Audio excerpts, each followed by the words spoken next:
សម្រាប់កសកម្មបងប្អូនគេនៅតែរើសហើយគេយកអាយុចាប់ពី23ដល់39បើសិនជាបងដែលចង់បានលេខ agency លេខទំនាក់ទំនងដើម្បីថាយើងបានចូលរៀនមិនបាច់បងលុយទេប៉ុន្តែយើងមាន agency គេជួយរ៉ាប់រងជាងមករត់ឯកសារខ្ញុំនឹងអាចប្រាប់បានហើយបើសម្រាប់លុយខែសំណងគឺមួយខែចាប់ពី3000ឡើងទៅសម្រាប់កសកម្មបងប្អូនគេនៅតែរើសហើយគេយកអាយុចាប់ពី23ដល់39បាទ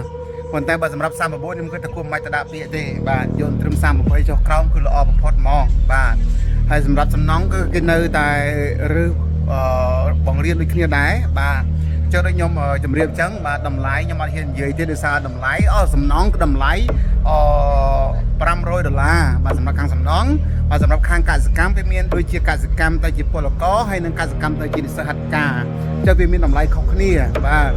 អញ្ចឹងខ្ញុំជឿសម្រាប់សាលាស៊ីតានឹងគឺជាសាលាមួយដែលបងប្អូនអាចជឿជាក់បានព្រោះឯសាលាដែលជាដៃគូរបស់ក្រសួងការងារផ្ទាល់តែហ្មងបាទចឹងបងប្អូនអាចជឿទុកបានចឹងបើសិនជាបងចង់តំណែងតំណង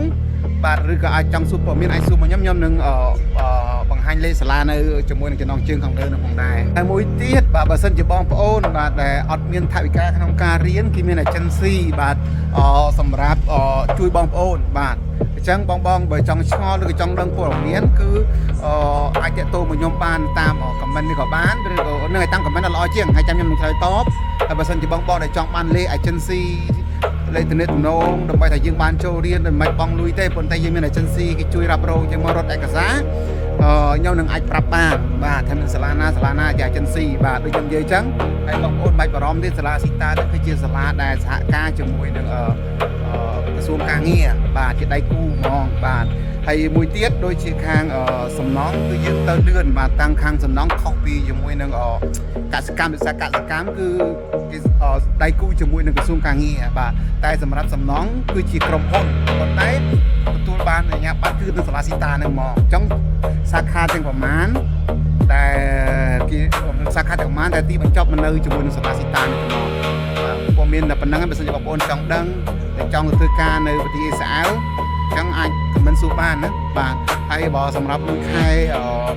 សំណងគឺមួយខែចាប់ពី3000ឡើងទៅហើយសម្រាប់ខ្ញុំក៏ខ្ញុំកំពុងតែរៀនផងដែរបងប្អូនបាទខ្ញុំកំពុងតែរៀនហើយខ្ញុំជិតកន្លះឆ្នាំហើយបាទហើយបងប្អូនខ្ញុំជម្រាបអញ្ចឹងណាអត់មានថាមករៀនស្រួលទេណាកុំគិតថារៀនពុបបានទៅភ្លាមណាហ្នឹងហើយអញ្ចឹងខ្ញុំគាត់ទៅប្រាប់ផលលំបាកគឺទីមួយយើងក្នុងការមករៀនហ្នឹងបើសិនជាយើងមកដល់ខ្លួនឯងយើងចំណាយអស់ច្រើនវាទៅនឹងការញ៉ាំការអីប៉ុន្តែសម្រាប់ការនៅសាលាចេញឲ្យនៅថ្លៃទឹកថ្លៃភ្លើងកន្លែងស្នាក់នៅសាលាជាអ្នកចេញឲ្យនៅទាំងអស់បាទប៉ុន្តែដូចខ្ញុំនិយាយអញ្ចឹងបើសិនជាយើងរៀនសំណងគឺបង់$500មុនបាទ$500មុនប៉ុន្តែបើសិនជាយើងមកតាមបែប agency យើងមិនអស់លុយទាំងអស់គឺ agency គេជួយយើងទាំងអស់ប៉ុន្តែដូចយើងនិយាយស្រាប់ឯណាអាចមកតាម agency គេគិតផ្សេងបាទមានតែប៉ុណ្្នឹងឯងអរគុណ